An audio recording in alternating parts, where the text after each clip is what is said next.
to imagine all life as you know it stopping instantaneously and every molecule in your body exploding at the speed of light. Total Protonic Reversal. Protonic Reversal. Protonic Reversal with your host, Conan Neutron. Broadcasting from a secret underground lair in Milwaukee, Wisconsin. A gigantic middle finger to everything that is rock about music, rock and roll, and corporate power. The thing is, though, if you don't laugh, you're going to go on a killing spree with sharpened nails. Confidence of a hero or a fool. I wasn't exactly certain which. Could not be more professional. It's only one I choose to devote my life to. That's okay. It means something. It means something. And take that away. You know, that's my take on it. What's yours? Protonic Reversal! That's like a science thing, right? Indeed it is. It is a science thing. It is a science place. It is a scientific fact that we are all up in your face. It is time for the one, the only Protonic Reversal. Welcome to you. And hell of a guest today. I'm just going to get right to it. Forget all the preamble. You don't waste time when you have talent like this on hand. Mr. James Williamson, one of my favorite guitarists of all time. Welcome to the show, James. Hey, Conan, thanks for having me on. Man, I gotta say, it's a real honor to speak to you, and it's something that when I originally conceived of the show, I had a kind of a short list of folks that I'm like, man, I really like to talk to them, and you are one of the people on that list, and so this is a very big moment for me, and I appreciate you making the time to do it. Cool, happy to do it. I guess let's not waste any time here. You've got a hell of a new record with the fellow from Radio Birdman. Yeah, 2-1. Yeah, it's really something we're very happy with. The we started the whole process about a year ago now. Cleopatra Records asked us if we'd do an electric version of something we had worked on, an acoustic record. Okay, and right. And so we got all the way up to the finish line. I had mixed the record in February, and the shutdown hit, and so I hadn't been able to get it mastered. Right, and so right. the guy that I liked to master my records just wasn't available anymore, and I didn't know when this record would be out, but fortunately Cleopatra did have some guys that had operations out of their house, and so we were able to get it mastered, and they did a really good job for us. And then I thought, well, when are we going to release this? And right. What do you do with it now? Right, exactly. Right. It turned out we were lucky because most bands, they like to release records when they're about to tour, and nobody was touring. And so right. So our record sort of went to the head of the line because we weren't planning on touring it, just wanted to get it out there. And so luckily that put us so we could get it out in September, which is when it's coming. So yeah, and so that's interesting that you and thank you for giving the story for it, because for people that don't make records or that maybe approach it from the scope of a fan, just how disruptive. Obviously, it's a global pandemic; it's disruptive to everything. But the whole music world, down to pressing the records, as you mentioned, mastering services, things along those lines. It's just absolute chaos, like a hand grenade thrown into a room, practically. Yeah. So it's pretty rough. The record plants are putting are going to work, but not on the same scale that they were. Right. So they're kind of slowly coming out, onesies and twosies of projects. Well, and of course, because they have to make sure that they're being safe as well. There's exactly. just because it's something that has to do with creativity doesn't necessarily mean that it's going to be exempt from social distancing and maintaining all of the things that you have to do to make sure that that's done safely. I mean, Lord forbid, right? Yeah, absolutely. So, talk to me about the origin of the record. Now, it's when I first heard about this, I was like, wow, that's a good pairing. That's just a good pair of rock and roll dudes that, like, you know, either you know or you don't. But if you know, you're like, oh hell yeah, that's awesome. And it is a hell ass rock record. It's a rock record, and I feel like there's so many things now that you have to append something to the beginning or the end of the rock addendum, right? But it's astounding to me that it sounds vital. It sounds.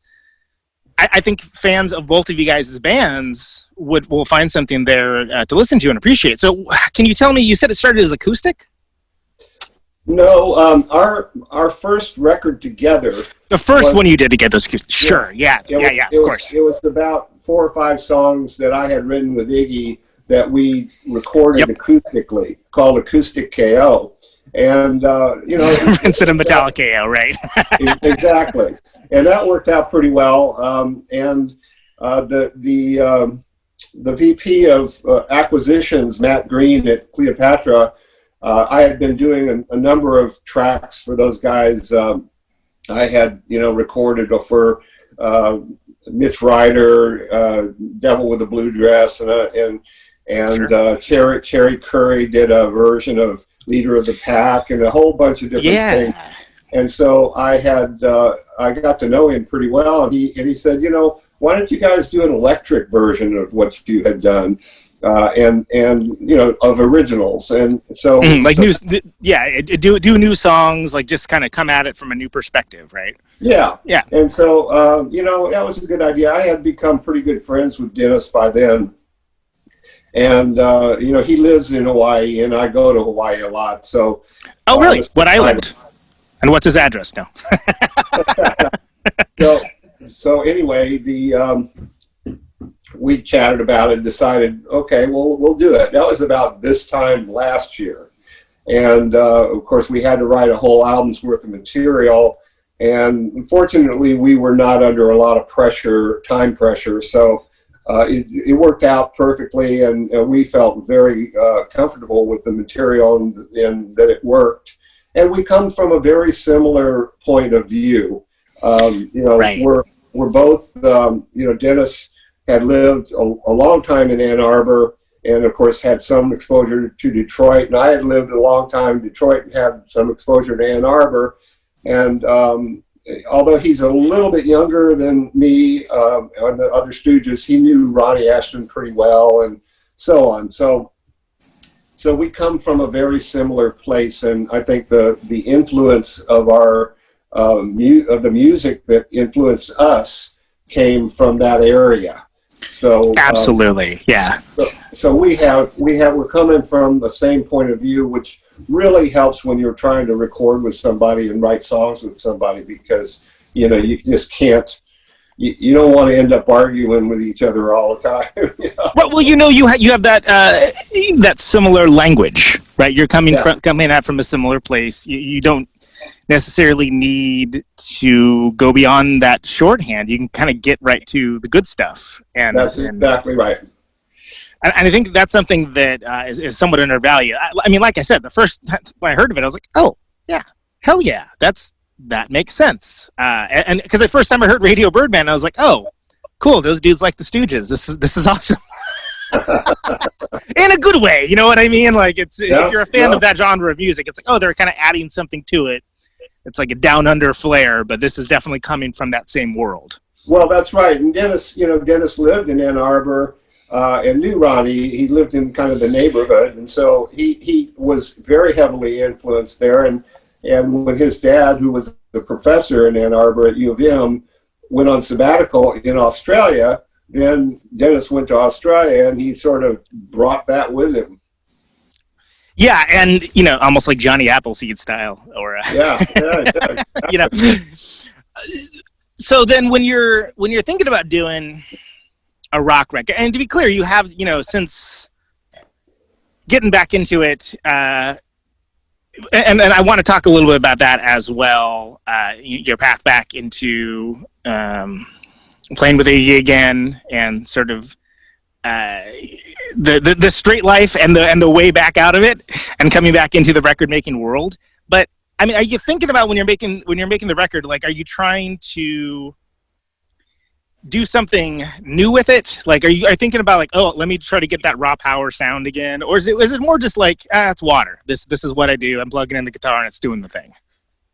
I think it's more like the latter.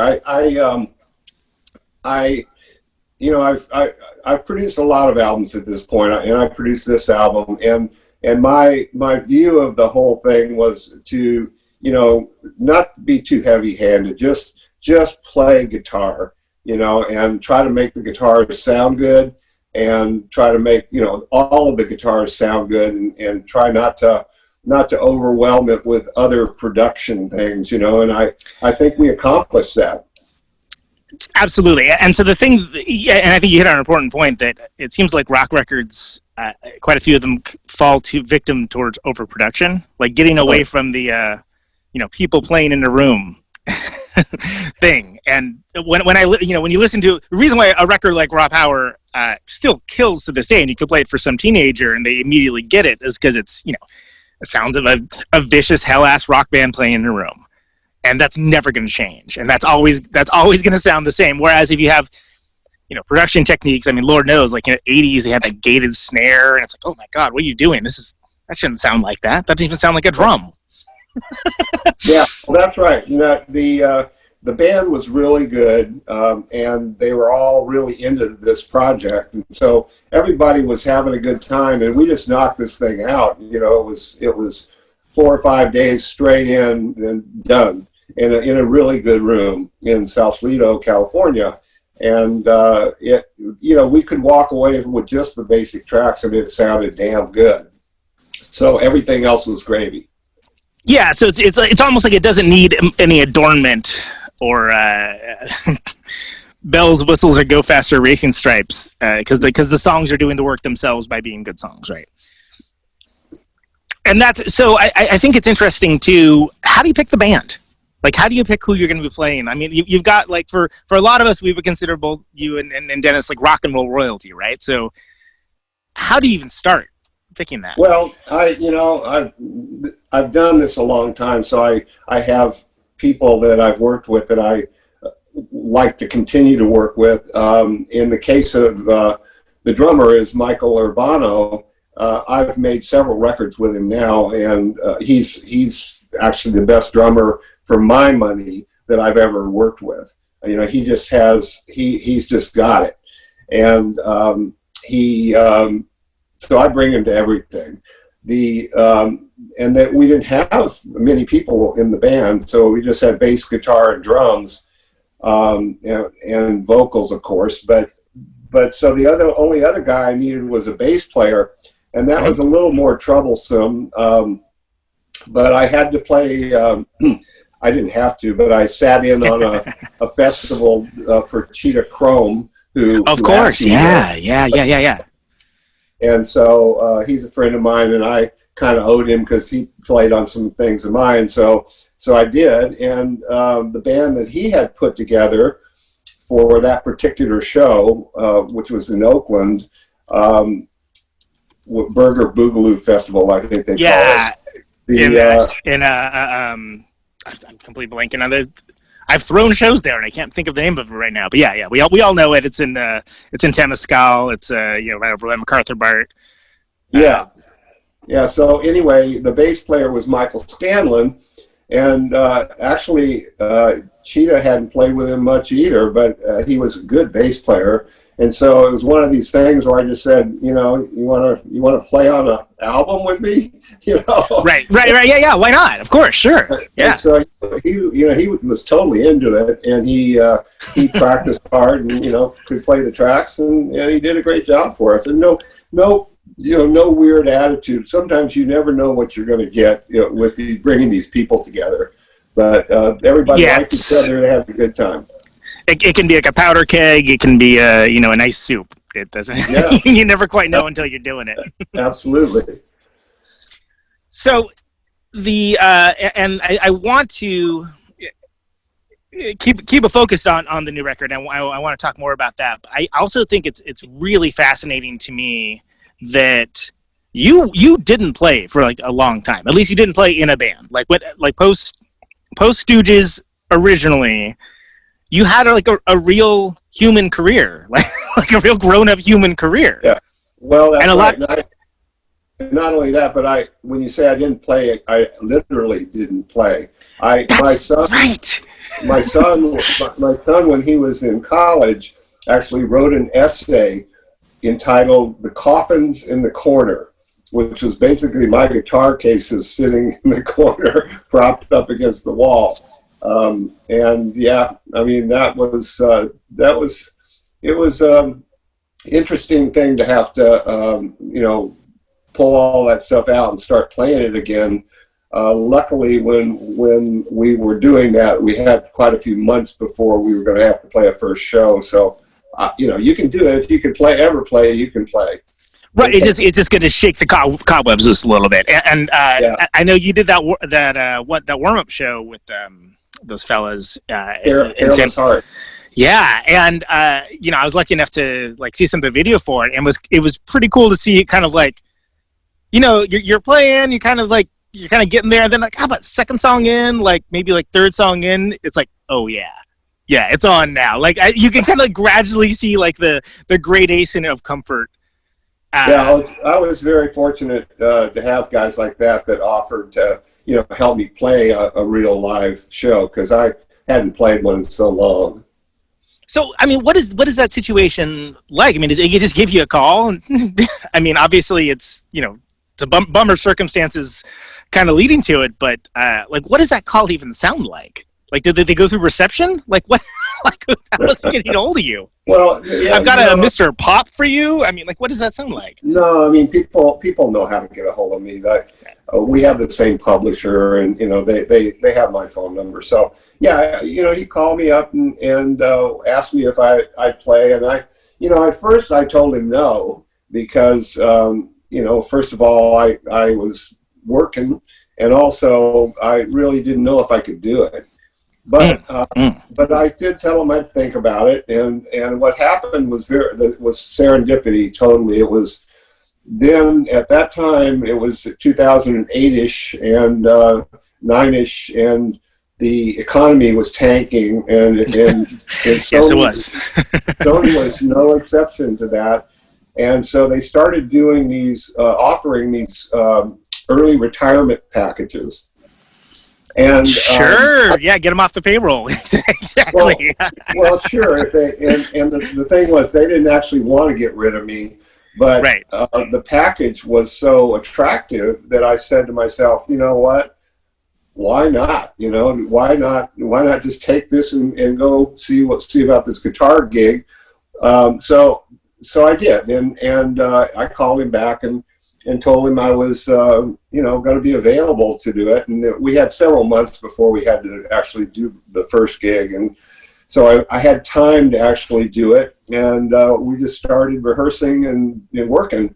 So the thing that was crazy about it was that Sony didn't actually want me to leave, to the extent that they hired me back as a consultant. So really? Really? Yeah. Okay. So now I have two jobs. and so it started to become kind of hard, because Sony, I have to travel a lot as well. Yeah. And then the Stooges, I'm traveling a lot, and so we had to juggle a lot of dates and so forth. But it was a really interesting time, and the main thing was I was so happy that the first show came off well in Brazil, São Paulo, Brazil, and it was for a lot of people. Yeah, I mean that's a little more than what was it, Cactus Club, or what was it? Where was the warm up show? Just a little place in San Jose. I forget the name of it right now, but yeah, like the Edge or something. I don't even think it's open anymore either. But anyway, yeah. The Blank Club. I think it was the Blank Club, if I remember right. But yes, Club, yeah. Wow, good memory. And like all the Southway people are like probably pumping fists, and no one else cares. But hey, that's but gradation of scale. This is a huge show. This is the masses like waiting to see like Iggy and the Stooges. That's nuts, man. Like that. I mean, do you?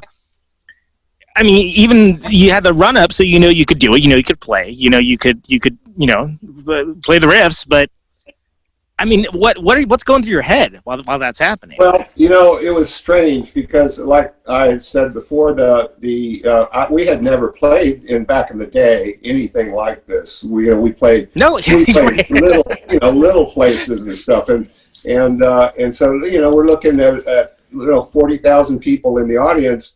And it got so there was a lot more than that in shows. Yeah. But the thing about the Stooges is, the fur is flying, and so you are not. There's no ability to sort of, take in the audience and be thinking about anything other than what you're doing because it's going fast. It's head down and like let's it's like a cannonball. And it never, no matter how many shows I did, and we did a lot of shows. In fact, we did, more shows than I had ever done in my career, probably in the first year, and it just kept expanding like that. None of those shows could you ever relax and just sort of, because those kind of songs play the part. Yeah, that's not happening. That's not in the script. Those songs take serious concentration to play them. And so,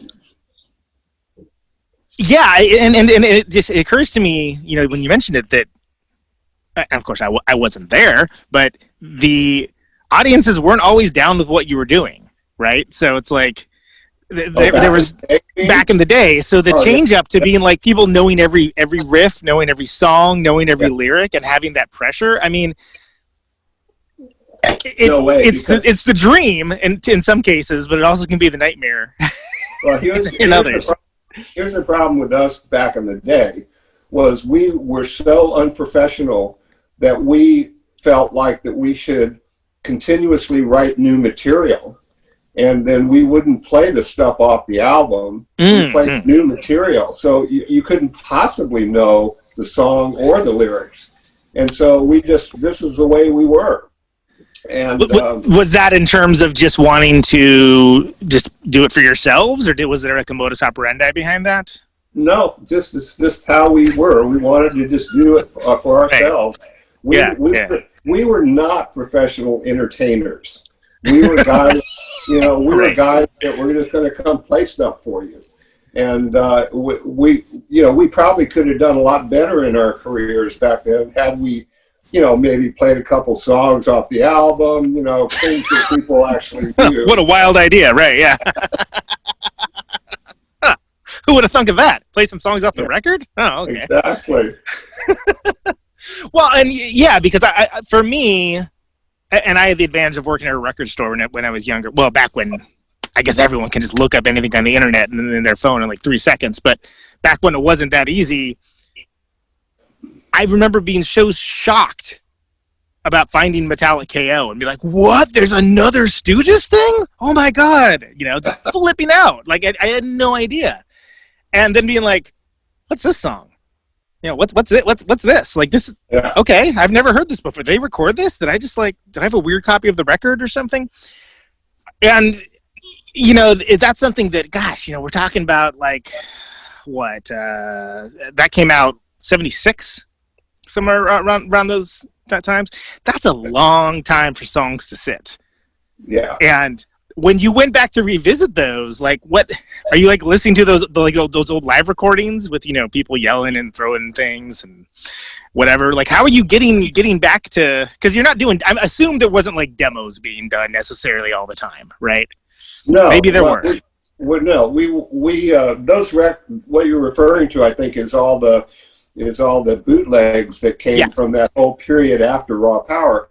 And we would have done those songs, recorded them, except that CBS didn't pick up our contract for the second album. And so we that's what I did in making Relict, which was to go back and record all those, the ones that I liked anyway, record those the bootlegs and then properly, and then bring in a whole bunch of other singers who were fans of the band that would come in and sing them, each one a different singer, and that was a fun project. That was about 6 years ago, and that's the one that Jello's on one of them. Friend of the show, former guest Joe Cardamone's on one. Mark Lanigan's on there. Bobby Gillespie. It's a real kind of who's who of the children of the Stooges to a certain way, but like in a way that's not predictable. Like it was very interesting. It's very interesting to hear that. Now, also interesting is the fact that there was somebody missing from that record, which was Iggy. Yeah, well, the reason for that was that he and I had talked about doing that record when we did the final Stooges record, Ready to Die.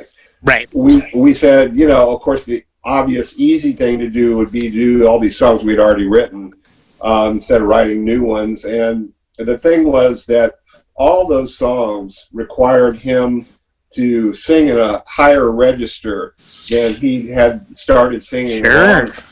Yeah. And so he wasn't really capable of singing these songs anymore.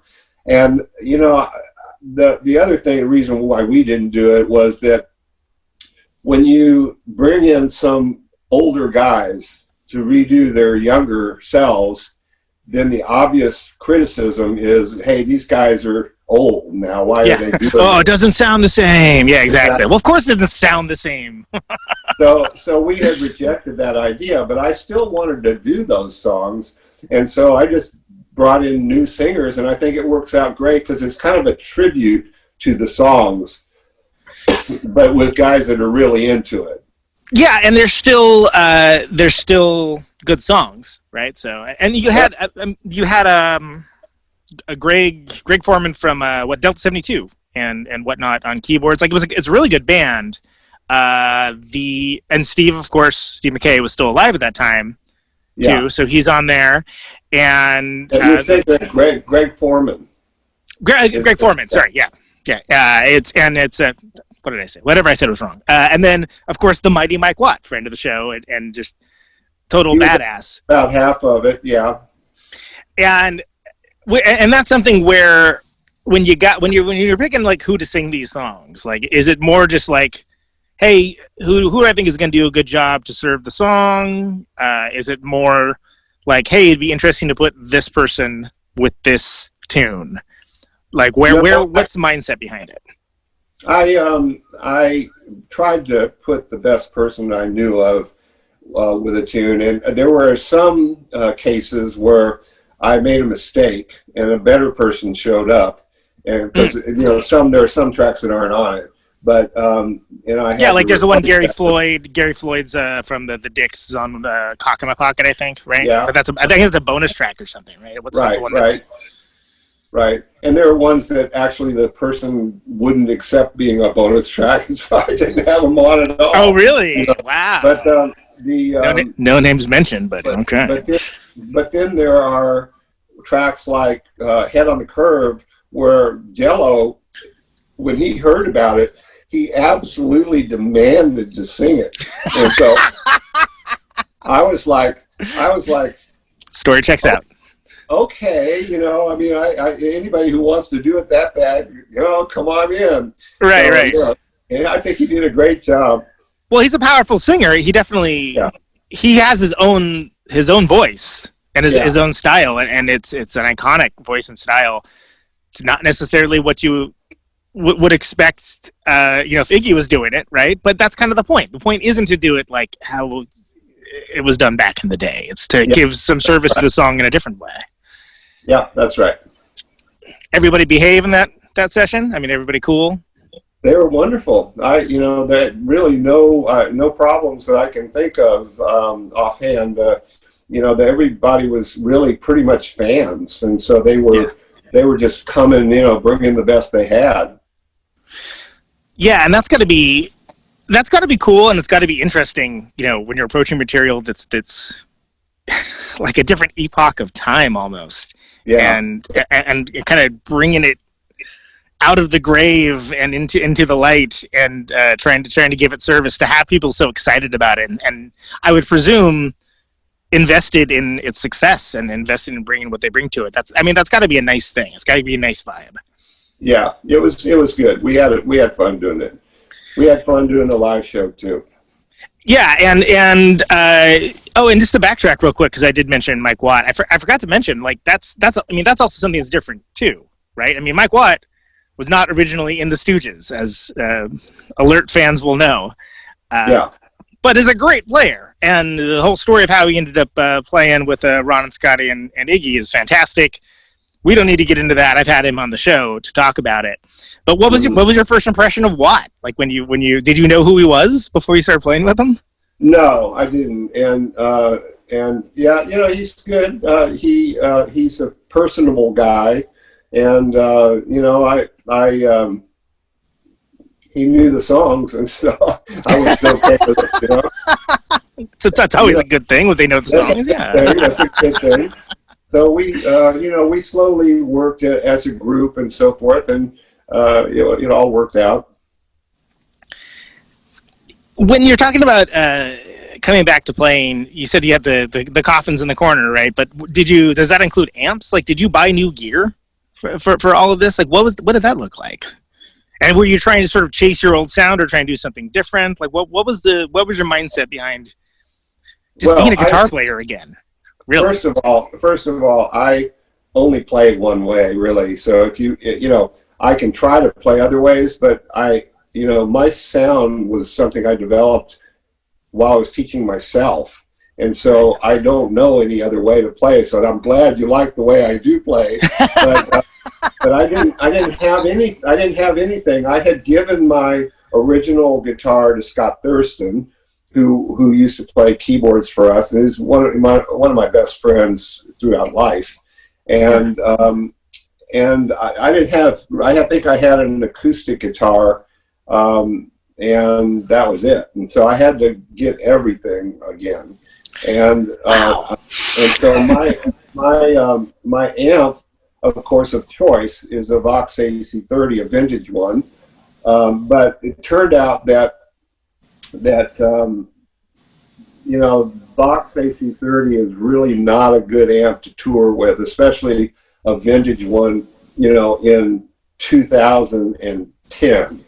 Yeah, because they're prone to break down. They need to be treated with care, and that isn't always something that happens on tour. Yeah, exactly. And so fortunately for me, I mean, I had a lot of fortunate things happen to me in coming back, and one of those was this guy, Lauren Molinaire, who is the Black Star guy.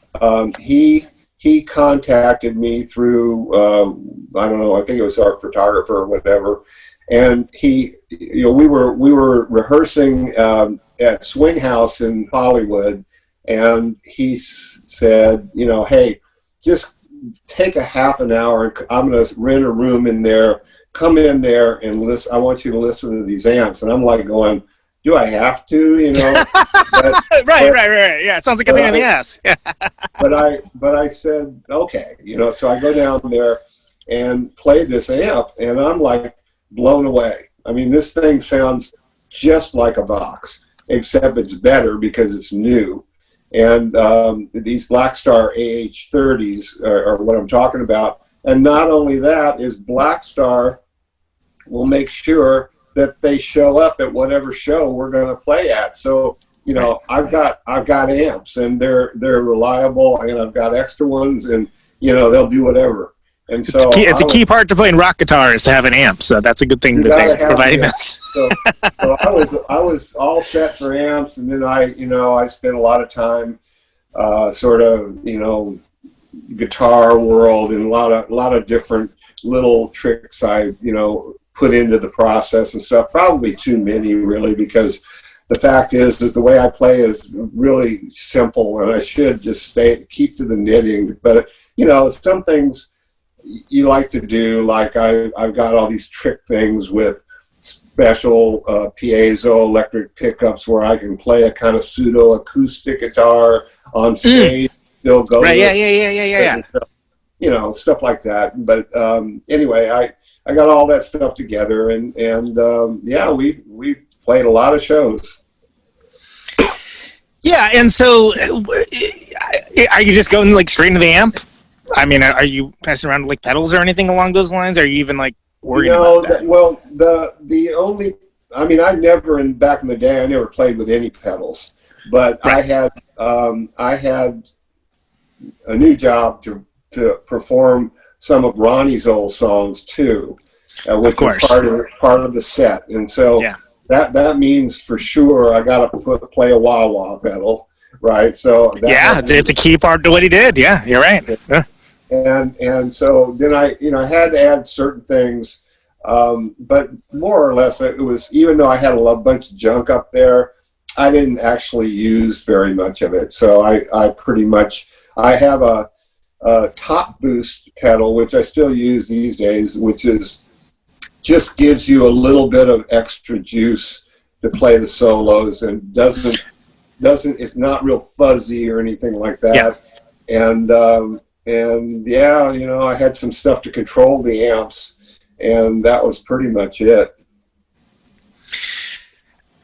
And you've got some kind of like signature sounds, especially like with raw power, but a lot of it kind of seems like it was as much the in-your-face recording as anything else. What did you think about when Iggy went back and remixed it? Like, what did you even, was that even on your radar at the time, or was it just like something that another life, another time? No, I heard the mix, of course. I think it's a pretty rude mix. I mean, it's like, well, yeah, I think that I guess my view at the time, and still is true, is that Iggy's strong suit is not engineering. He's like one of those guys that goes, faders up, all of them, and that's kind of what he did, and that's kind of what it sounds like. So I'm personally, and I know not everyone agrees on this, but I'm personally, my favorite is now the original Bowie mix, because I think it's historically the one. And the Iggy mix is kind of all distorted, and they did pull it out a little bit in the mastering later on, but it's not great in my opinion. Well, it's like the loudest album in the world. Like it's like you're constitutionally incapable of being played at a quiet level. Like it's just it's. Like I remember the first time I heard, like it was like, oh, I get the ethos of doing it this way, but it was so different. Like I was really disarming at first, and then again, I would say that it's cool because it brings out some elements of the songs that maybe the Bowie mix didn't. But it's almost it's crazy that it's the same record in some ways. Yeah, and I also I think that there's another plus about his mix, and that is that the bass and drums. Well, no, the record had gone out of the catalog, had been over. And so gotcha. He got it reissued because of the new mix. So you have to give him credit for that. Frankly, I thought the guitar and vocals alone made my guitar sound great, and of course that's kind of it's brutal guitar. I mean, in a good way. Like it's like immediately, it's a kind of thing that when a kid hears it for the first time, it's going to make them like go looking around to buy a guitar. Well, and like guys like Jack White made an entire career around that. Sure. Yeah. So that it's pretty cool.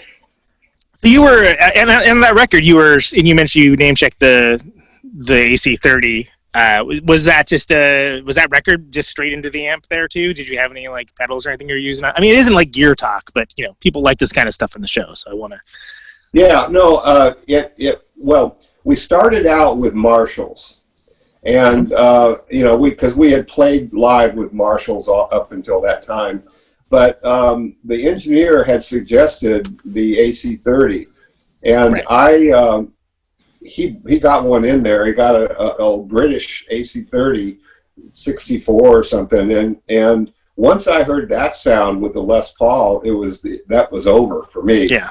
I wanted to play that all the time, and yeah, there was no pedals or anything on raw power, and I think I did do some solos were on Marshall, but mostly it was AC30, everything. Well, and it's a good candidate for, you don't need lots of, as we talked earlier about production-wise, you don't need lots of bells and whistles. You don't need lots of adornment and to make a good rock record. You just don't. So then talk to me about, and we'll get out of the distant past too, but yeah, I want to make sure we cover some of this because it's fascinating for me as well as the listeners. Ronnie's no slouch himself in the guitar department. Iconic guitarist with an iconic style. Like, was it ever awkward when you first started in? That, like, I mean, great bass player too, like underrated bass player. But I mean, was there friction? Was it just sort of like, this is the way the train is going? Like, was it ever weird? Well, it got weird later, but and it probably always was weird. But here's the fact of the matter is that when Iggy and I went to London, and we had a CBS recording contract, we went to London to hire a new band. The Stooges was over. It was going to be something totally new. It was going to be totally new. And so it wasn't until we got over there and tried some people out and realized that they were coming from somewhere entirely different from us, and that it was not going to be working that well. At least I knew that. And so... You mean like vibe-wise, like it wasn't like, it didn't have the same intensity or feel, or they were these are guys with, long hair and frilly shirts, and, it was a whole different time and different place. And they just weren't playing music like we were playing. And so Iggy and I happened to share a kind of a suite, and we were watching TV one night, and I said, you know what? We know some guys that can play a rhythm section, Ron and Scott. And Ronnie, that's how I met Ronnie as a bass player, not as a guitar player. Oh, interesting. Okay, yeah. He joined the band that I had formed originally called The Chosen Few. He was the bass, eventually in one of the lineups, he was the bass player, and that's how I met him.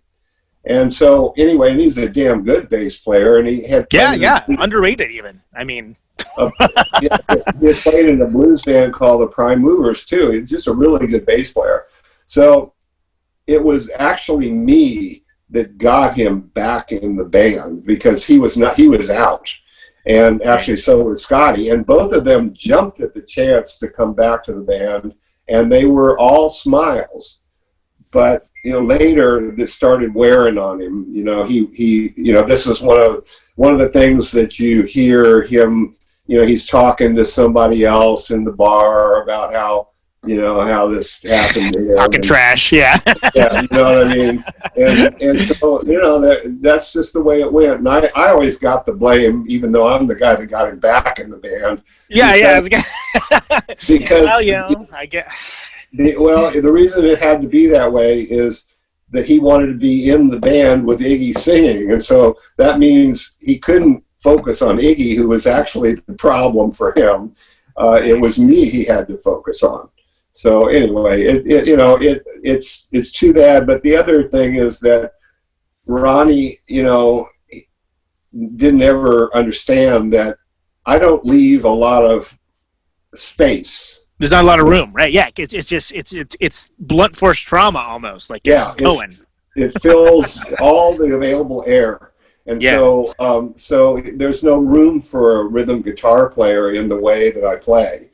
And, it just that's just the way we had to run it in those days. And, that's the way it was.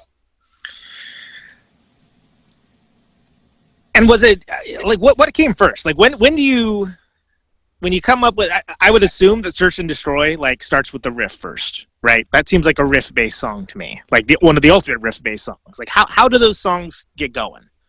Well, that particular one happened at a rehearsal that we were having out in the kind of Wembley area, kind of where near Wimbledon is played in England. And I was fooling around, because it was Vietnam era, and I was fooling around making machine gun sounds with the guitar. In the room. Totally. Yeah. I can hear it. Yeah, totally. And so I kind of, we all had fun with that. And I kind of dug the way it sounded. So I took it home and, started working on, kind of some structure around that and the changes and so on. And that's how I wrote the music for that.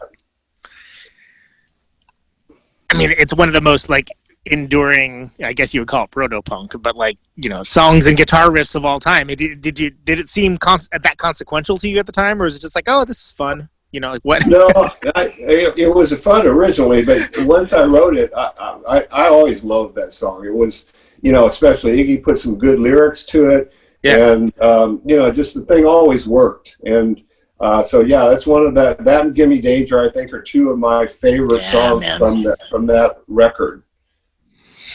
Yeah, and that's another one that you can hear, and also with different versions and covers, like you with "Gimme Danger," you can kind of get different things out of it. Like there's a lot more to that song than maybe the undiscerning listener would hear, depending on which version they were looking at. So, speaking of "Gimme Danger," can you speak about the documentary, the Jarmusch documentary? Sure. Yeah, was that a good experience? Did you think that it was it weird? Was it representative, do you feel? I think that I'm happy that he did it.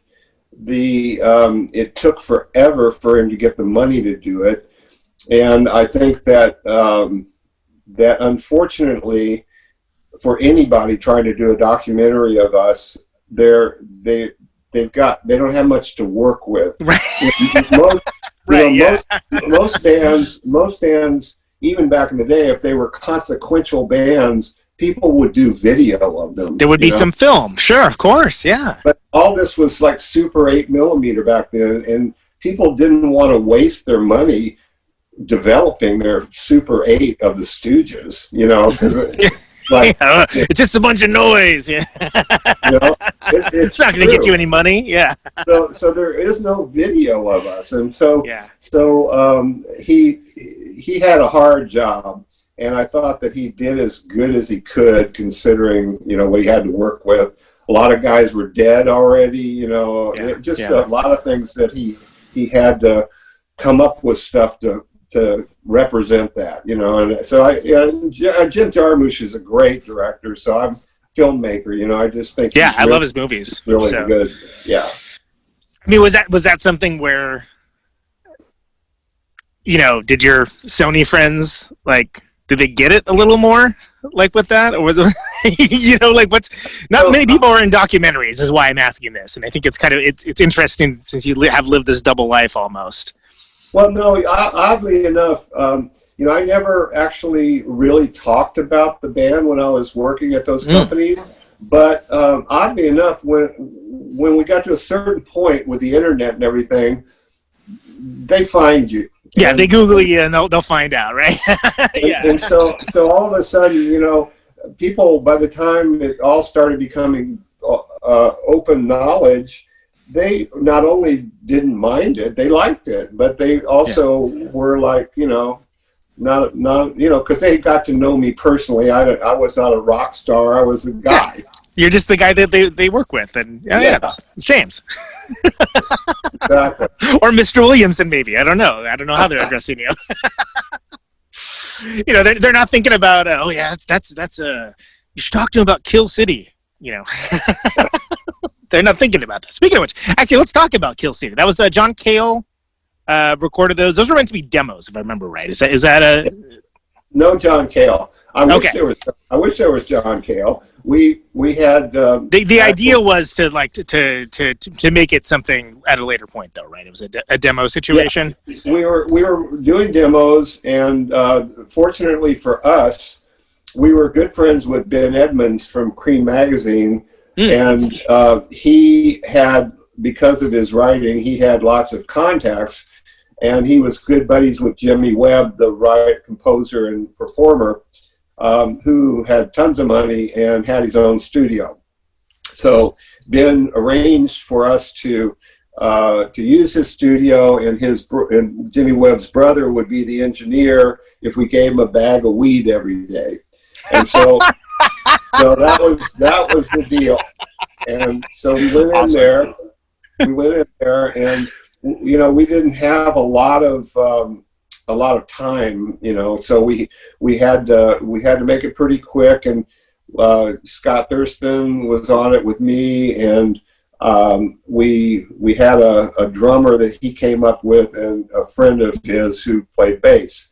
And sometimes the drummer seemed to know the songs as pretty well. The bass player, sometimes you didn't know if he actually knew. You're a little bit of rolling the dice there, huh? Yeah. And then we had some friends, like the Sales Brothers came in and did some backing vocals on it and so on. But the thing about it, Iggy was in really bad shape when we did Kill City.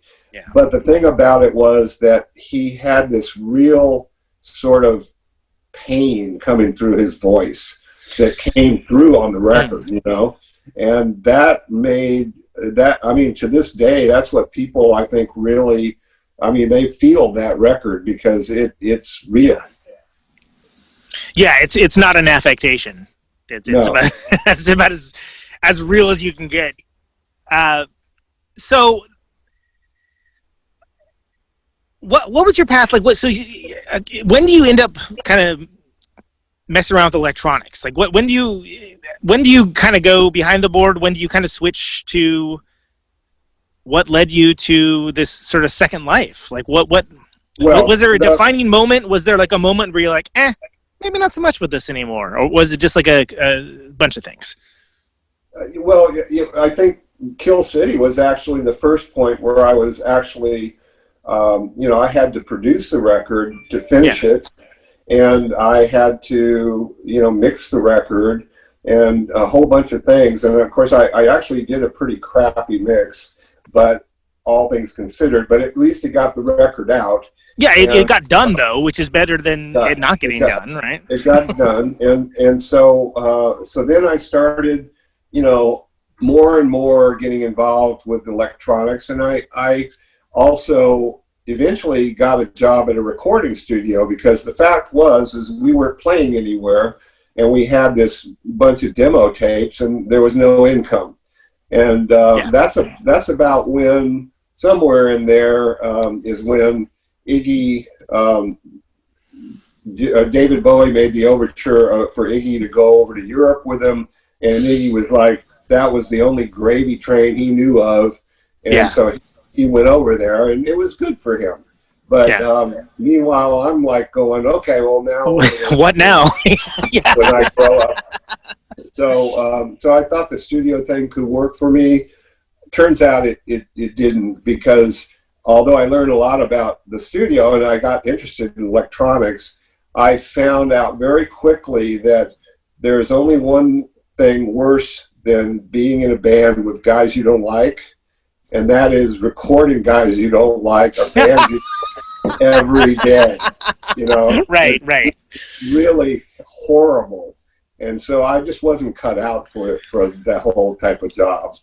And so anyway, a friend of mine described that as the quickest way to kill any interest you have in music whatsoever, which I think is very... Yeah, it's true. Well, certain people can remove themselves and just concentrate on the technical. The guy that remixed Kill City for me, Ed Cherney, was one of those guys, and he, the greatest mixer I've ever heard. I mean, he just made that thing magical. But anyway, that's some people can do it. I'm not one of them. And what did happen was I was at an electronics store one day, and I saw this dad and this kid playing with this box, and it was a really old, early PC, and I was fascinated by that, and that's what really kind of it kind of moved me in the same way that rock and roll had at one time, and I got very immersed in that, and ended up going, well, shit, I want to learn how to design one of these. And so I got, from there, I became an engineer.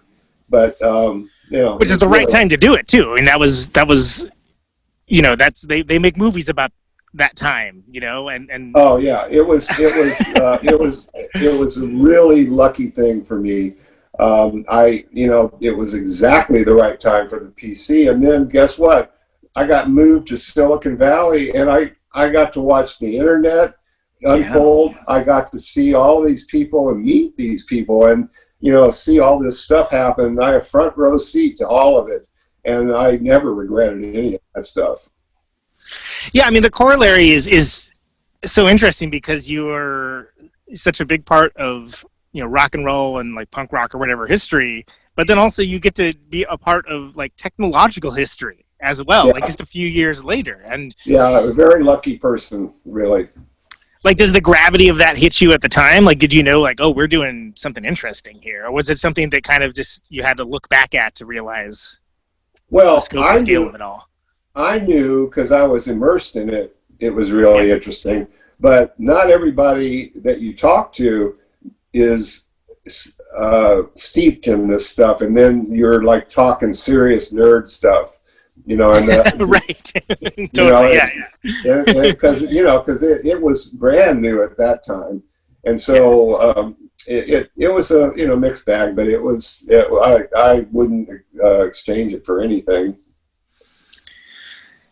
Yeah, I mean, I can't imagine you would, but then when you're looking at coming back into the rock and roll world, did you feel a fish out of water at all? Or did it kind of just feel like putting on an old glove or something? Like how coming back to music and playing music and playing these shows, making these records, like what did you learn from this other world that you were in that you were able to apply, and how did it feel when you were changing worlds? Yeah, I think I was a lot more grown up when I came back, and so I had better control of my emotions. And I had been many years where I had been, interviewed and stuff in books and lots of different people, sort of gushing over what I had done. I mean, the Rock and Roll Hall of Fame, this is not... I hadn't been in the Hall of Fame yet. This is, when I was still working at Sony. Right. And so these guys are, authors and stuff, and, they know a lot about me, even though, I was surprised. And it turns out by the time I actually did do this, I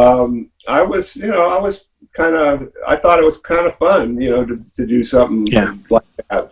So we had a good time doing it, and worked out really well. Can you speak a little bit about the Pink Hearts? I'm a big Petra fan, and I think that was a really interesting project, record, band. I don't know how you want to characterize it, but interesting chapter. We'll just say chapter of the James Williamson. Yeah. Oh, yeah. Well, I'm a big Petra fan too, and also Andrea Wass, and both of which did background singing on this record too. Right. And so and I've done many things with Petra because she's just so damn good. I mean, yeah, she's a stunning badass. So why wouldn't you? Totally. And she, she's really not, too full of herself, really. She's got the talent that is just unequaled, and yet she's a pretty humble person. So. Do you feel like when you're making music now, and whether it's recording new songs like the new record, whether it's revisiting these old ones, how do you feel what's your comfort level, I guess, with being part of rock and roll history? Like, I'm thinking about things like, if I remember, I think Johnny Marr, like, once was very effusively praiseful, you know, not kind of like a iconic guitar player on his own, right? And big James Williamson fan. And of course he is. And it makes sense if you stop and think about it. But when you're thinking about your place in history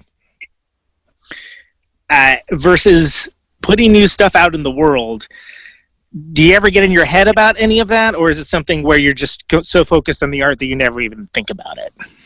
Well, yeah, I mean, I'm not trying to redo myself. You know, I did what I did, and I'm happy that people appreciate it. And if they don't appreciate what I'm doing now, you know, screw them. You know, basically, you know, it's a good attitude, yeah. Because I play music for myself, and I don't try to be something else for people. I just want to be myself, and it's worked out pretty well for me that way. And you know, just like many things in my life, they don't necessarily get recognized at the time I do them. And so, like Raw Power, you know, it was really about 30 years after we did it that people started seeing it. So, you know, I don't expect that kind of stuff. I mean, was it something where, because Raw Power is like a music fan's record, like it's something that, you know, like I mentioned, kids get that record every year, or, you know, whatever, listen to it in their phones, and they get their minds blown every year. It's one of those types of records.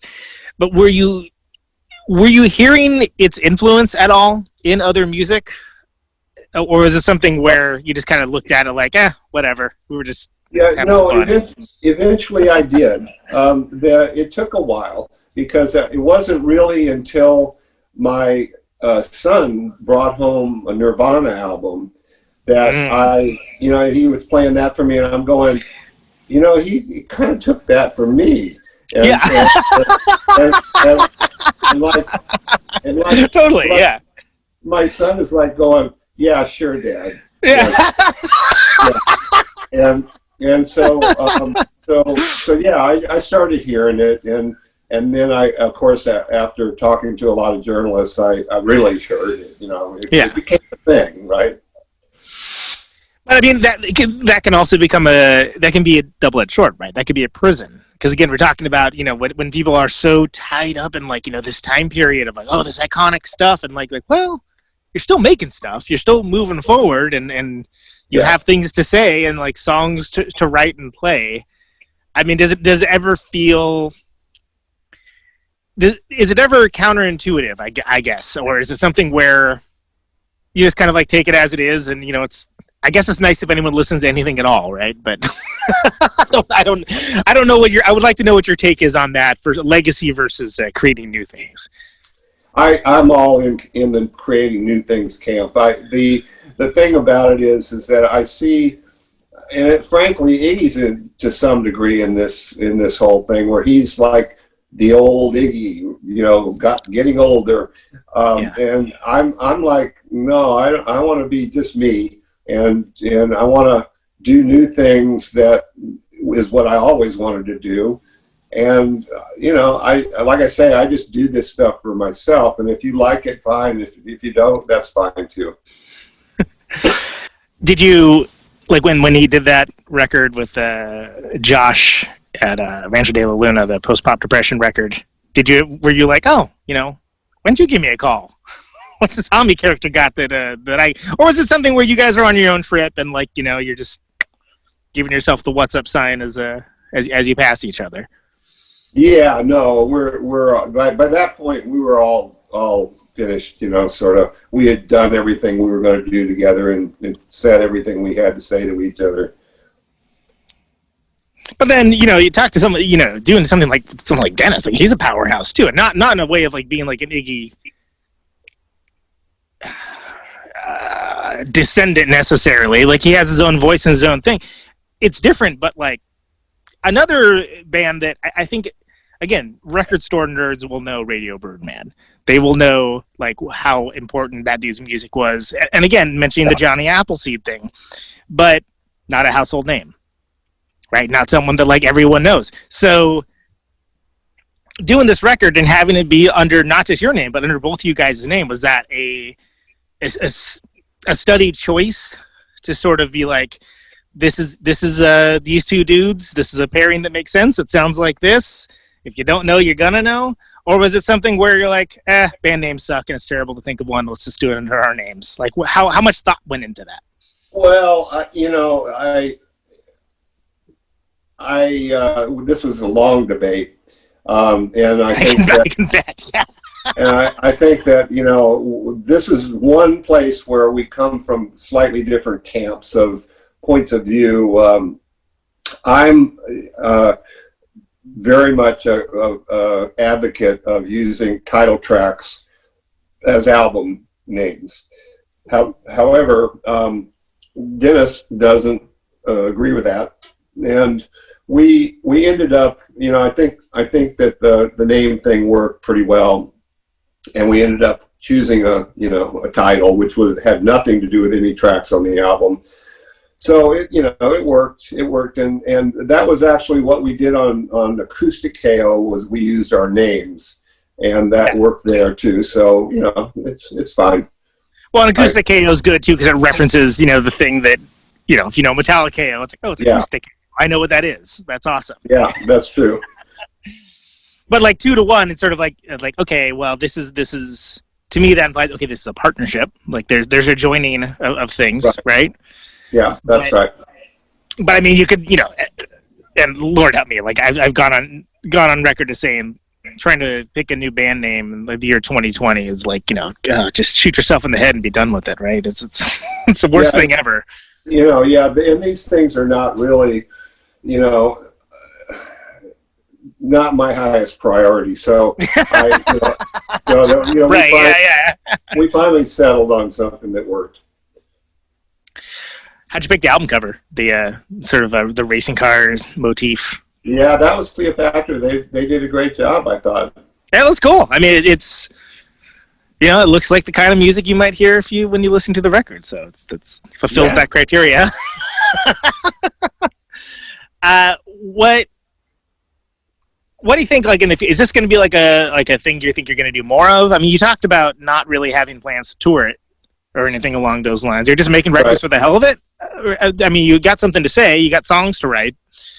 And the reason why I ask is because when I've been talking to a lot of people, especially during pandemic times and during quarantine, obviously nobody's touring right now. Like, it's even if you had it on the table, it's not on the table anymore. But what do you think? I mean, obviously you guys work pretty well together. So, like, do you think you're going to try to do more of these? Like, I'm too immersed in the record right now to worry about the future. But because I just finished, doing the whole thing and a lot of parts of that. So I'm just happy that I actually still like the record.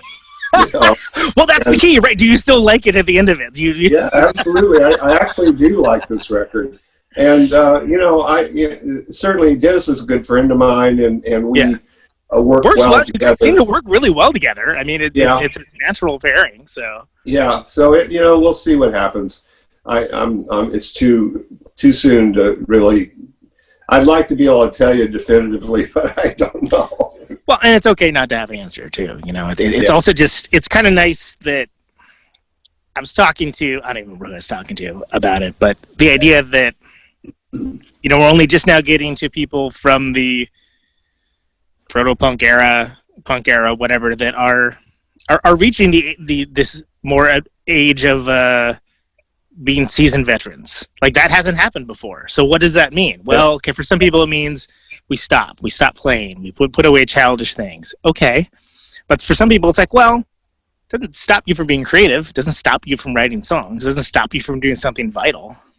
And the answer, I think, for a lot of that usually is tied up into why are you doing it? And so one thing that I always ask people at the end of the episode, I want to thank you so much for your time, James. I know I want to be mindful of your schedule, but it's been great. And as I mentioned, I'm a huge fan. But I ask one question at the end of all these things, and it's just, why do you do what you do? Well, when I started out, I didn't have anything else to do. I didn't. I was not trained to do anything really. I had never really had many jobs except for really menial jobs, and so I had no skills other than how that I could play guitar. Only thing was the way that I played. Almost nobody wanted me in a band because I, Filled all the space, yeah. who could possibly want a guitar player like that? And it turned out that the only guy that wanted one was crazy too, and that was Iggy. And so then, my style actually complemented his style very well. And so, I developed that, and I think I made a mark for myself right out of the gate. And certainly, yeah. Unbeknownst to me, really, I just did what I did. Right, and, yeah, you're not thinking about legacy when you're trying to tear it up, right? No, although we were quite delusional. I think we actually thought that we were going to make hit records. That we thought Raw Power was going to be a hit record, and it was like, what? Nobody wanted that record, and it did become a hit record actually, but 30 years later. Yeah, it was too early almost. Like even like a Search and Destroy. Like in the '90s, that could have been like if that came out then, that could have been on the radio or on MTV or whatever, right? Yeah. But it was just it was too early. It was, but it was later that it was. Yeah.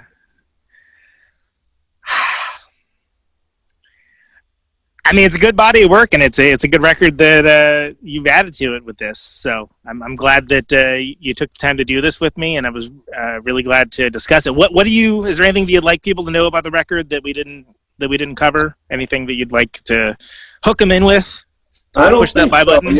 I don't think so. I'm happy to hear you like the record, and it's good. I do too, and I just want more people to hear it, and I think they'll probably grab another track off of it as another single, and I think I'm very proud of it, really. And so I'm just waiting to hear more people, react to it. Should people go anywhere specifically to get it? It's Cleopatra, so it's all over the place. But are we trying to say get it at Amazon, support your local record store? What's Amazon is handling it, so that's actually useful for people in other geographies, depending on how you're getting it mailed to you and so forth. So yeah, that's a pretty straightforward way to get it.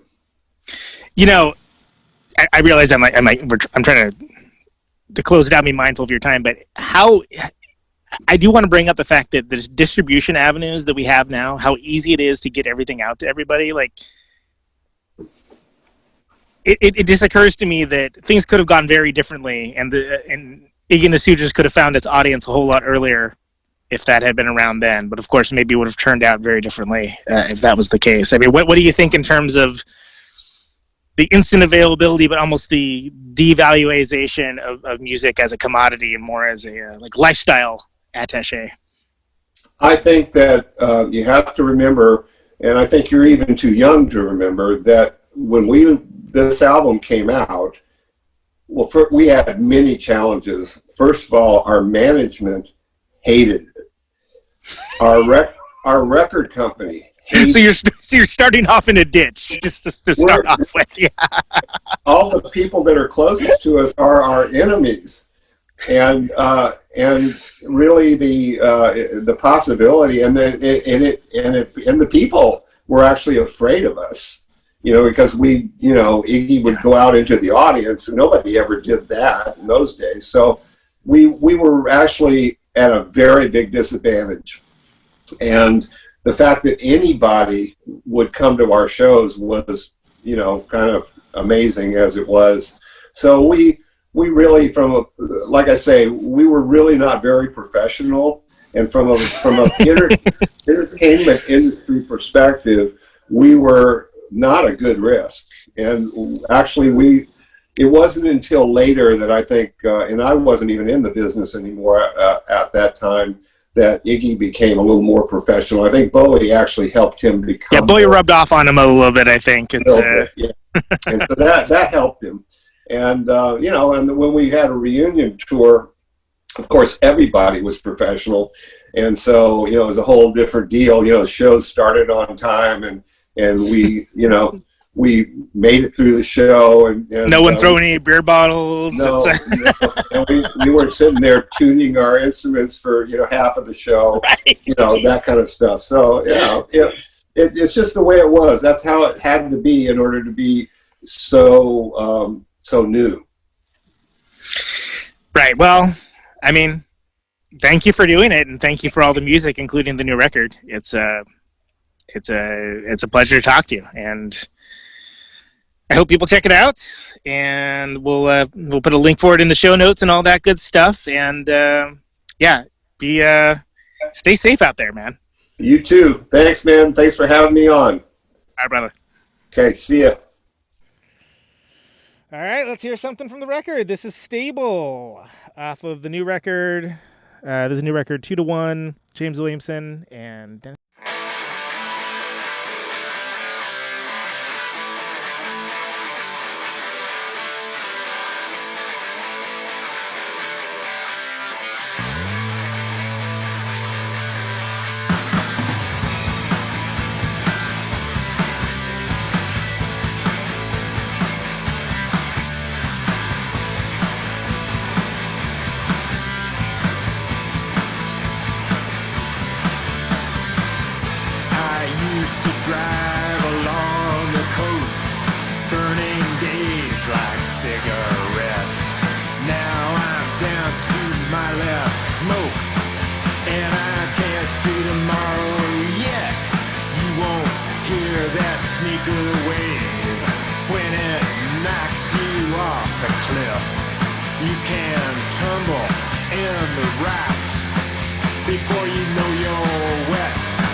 Stable, James Williamson and Deniz Tech, and this is, well, you know this one.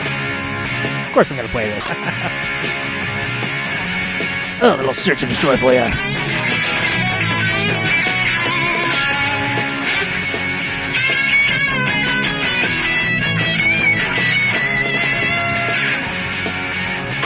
Walking cheetah with a hide full of napalm. I'm a runaway son of the nuclear A-bomb. I am the world's forgotten boy, the one who searches and destroys. Honey, gotta help me, please. Somebody gotta save my soul. Baby, detonate for me. Using technology. Ain't got time to make no apology. It's all radiation in the dead of night. Love in the middle of a firefight. Honey, gotta strike me blind. Somebody gotta save my soul. Baby, gotta take my mind.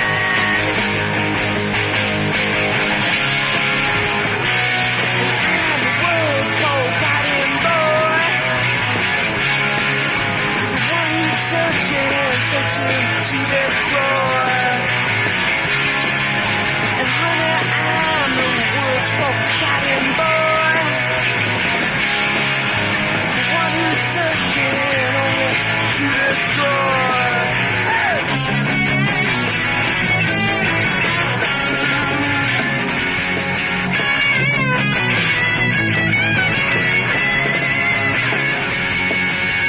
Look out, honey, 'cause I'm using technology. Ain't got time to make no apology.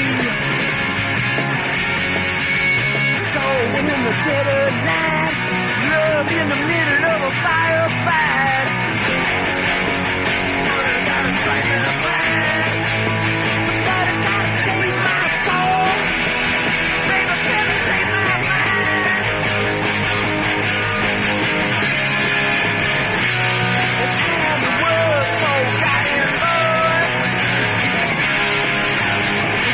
Searching to destroy.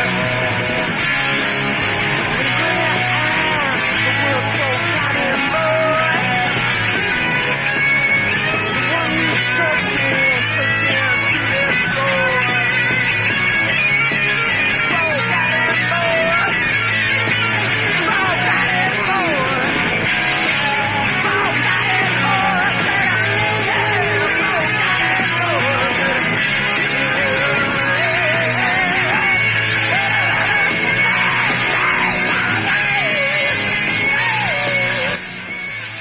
That's a little song called Search and Destroy. Perhaps you've heard of it. It's pretty good. Think these guys might have a future. These Stooges. That's of course the Bowie mix for the alert listeners. That's some good rock and roll. That was James goddamn Williamson on this show. I can barely believe it. Sheesh. Let's play another tune off of this new record with Deniz Tech. This is Jetpack Nightmare, I believe, is the name of this one. Yes, Jetpack Nightmare. Goes a little something like this. Nightmare.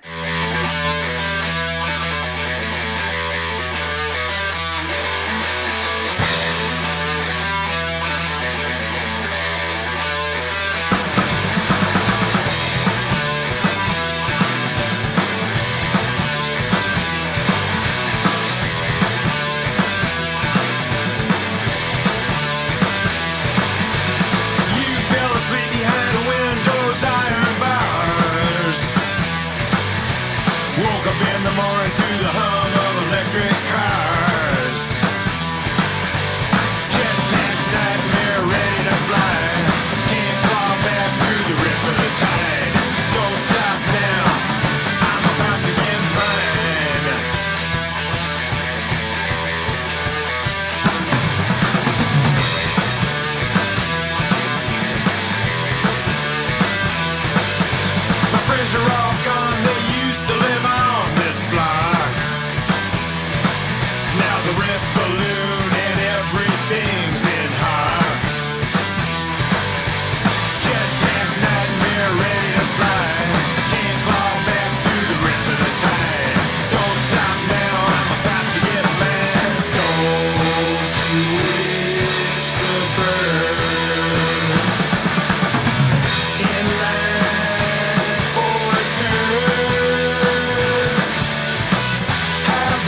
coming.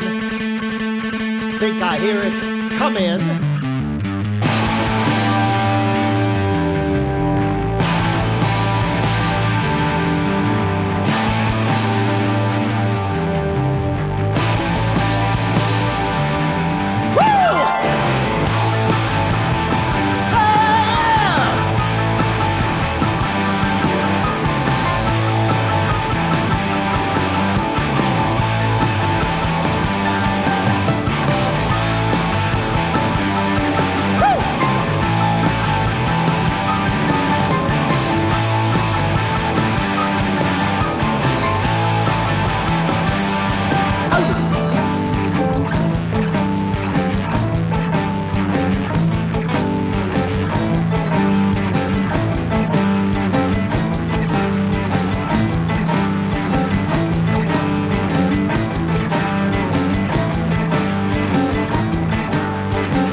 Some of you women and a lot of you boys are motherfuckers trying to run my world. Motherfuckers trying to rule my world. Motherfuckers! Motherfuckers! Motherfuckers!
Give me danger, little stranger, and I'll feel your disease. There's nothing in my dreams, just some ugly memories. Kiss me like the ocean breeze. Hey!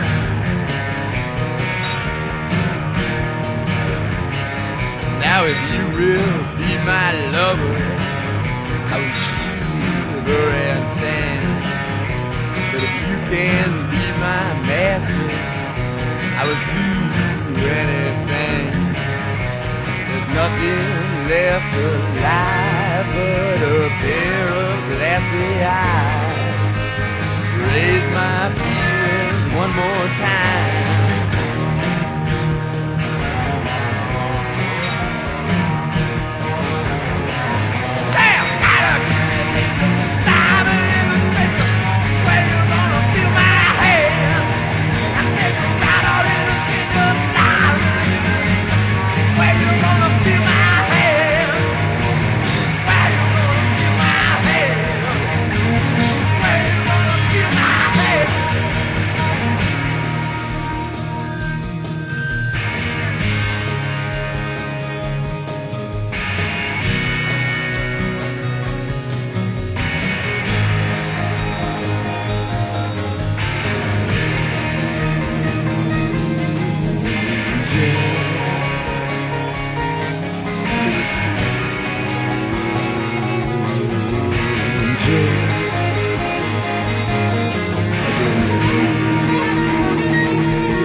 Gimme Danger, Iggy and the Stooges.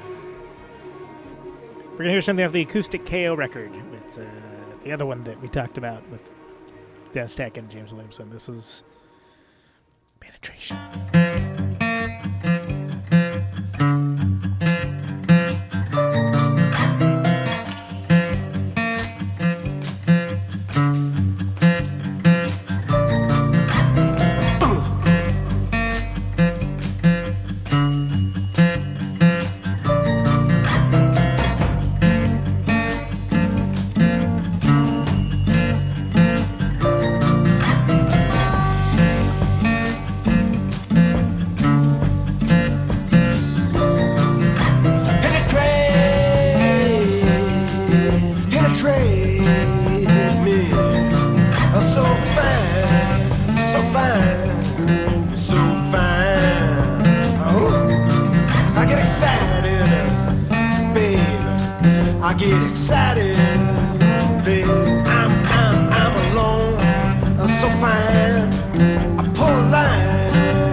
Every night,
Okay, there's Penetration off of the acoustic KO record.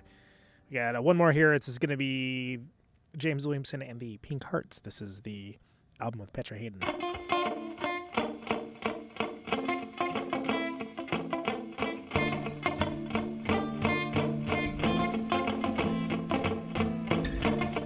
There's too many days at the station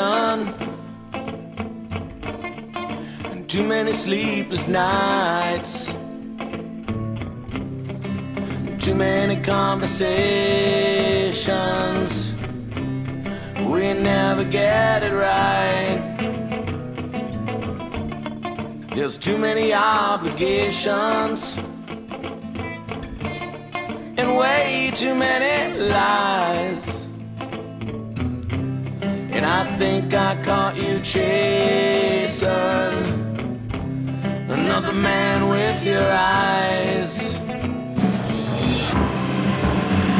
I'm in trance.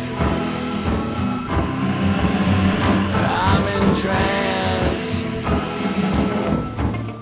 And too many transmutations. You got one too many eyes. Too many situations. Which face is it tonight? I'm in trance.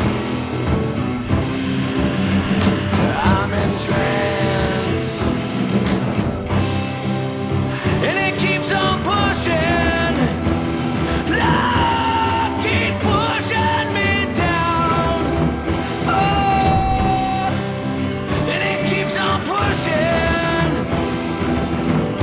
Pushing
Shade. James Williamson and the Pink Hearts with Petra Hayden. You know this one.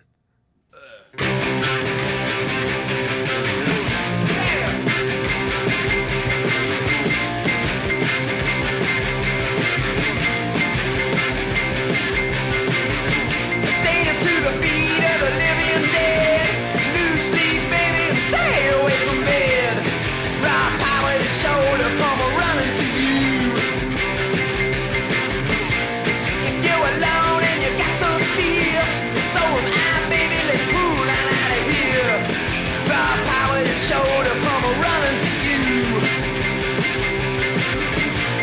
Raw power got a magic touch. Raw power is a much too much. Happiness is a guaranteed. It was made for you and me. Raw power, honey, just won't quit. Raw power, I can feel it.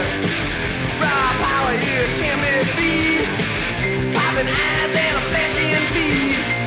Don't you try to tell me what to do. Everybody always trying to tell me what to do.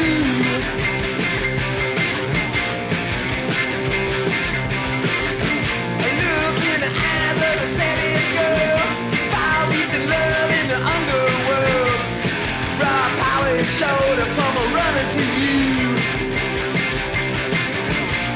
If you're alone and you got the shakes, so am I, baby, and I got what it takes. Raw power is sure to come running to you. Raw power got a healing hand. Raw power can destroy a man. Raw power is a morning soul. Got a son called rock and roll. Raw power, honey, just won't quit. Raw power, I can feel it. Raw power, honey, can't be beat. Get on, baby, and kiss my feet. Everybody always trying to tell me what to do. Don't you try to tell me what to do. Everybody always trying to tell me what to do. Don't you try to tell me what to do. Raw power's got no place to go. Raw power, honey, it don't want to know. Raw power is a guarantee no deed. Raw power is a laughing at you and me. That's what I want to know. Can you feel it? Can you feel it? I'm gonna feel it. Can you feel it? Can you feel it? Oh, can you feel it? A raw power. A raw power. A raw power. A raw power.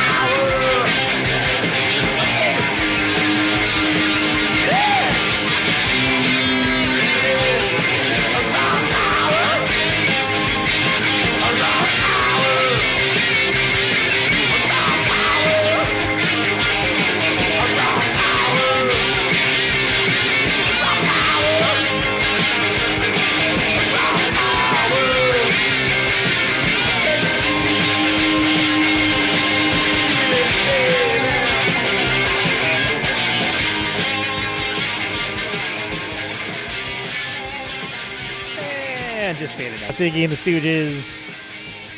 Raw Power, performed by,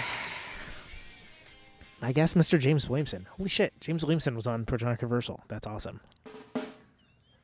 Oh, amazing. Before that, we had James Williamson and the Pink Hearts, Behind the Shade. Before that, Penetration off of the Acoustic KO record, which is the other Deniz Tech and James Williamson record. And, of course, we heard some songs earlier. They're off the new record. 2-to-1 is the name of it. You can get it at all the places you get records at. You get it from Amazon, get it from a record store. Click on Spotify, whatever. Don't matter.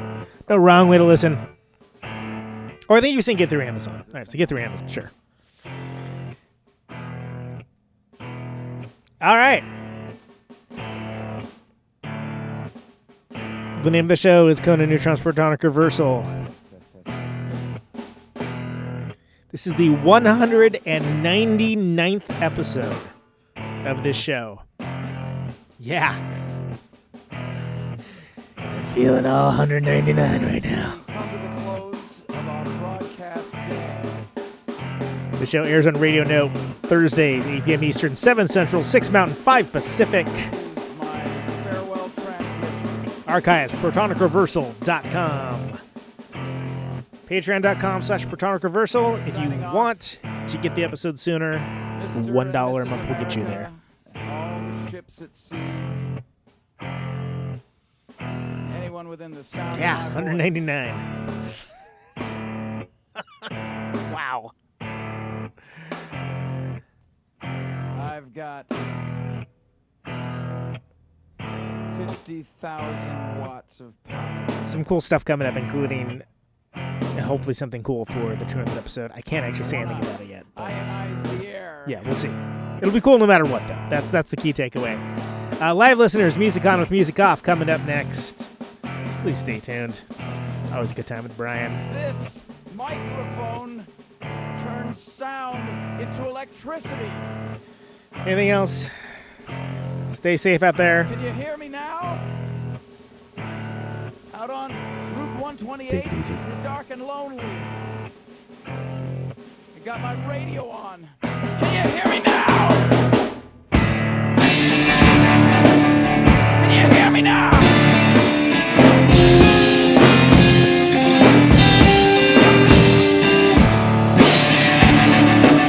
Can you hear me now?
Welcome to my top 10.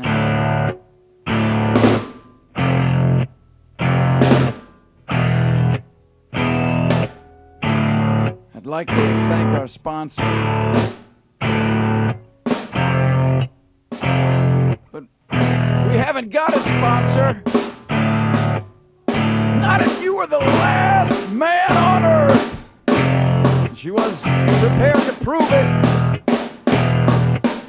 This one goes out to a special girl.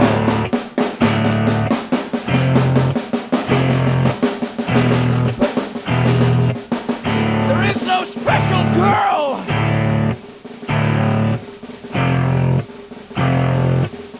It's the end of radio. The last announcer plays the last record. The last what? Leaves the transmitter. Circles the globe in search of a listener. Can you hear me now? Can you hear me now?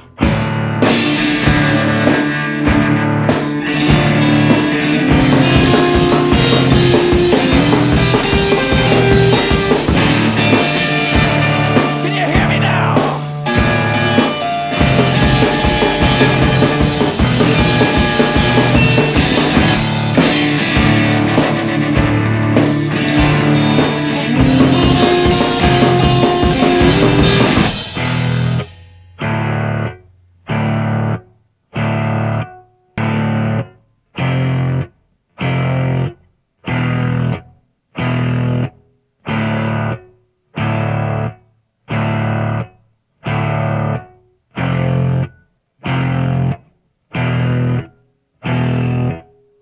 Is it really broadcasting if there's no one there to receive? It's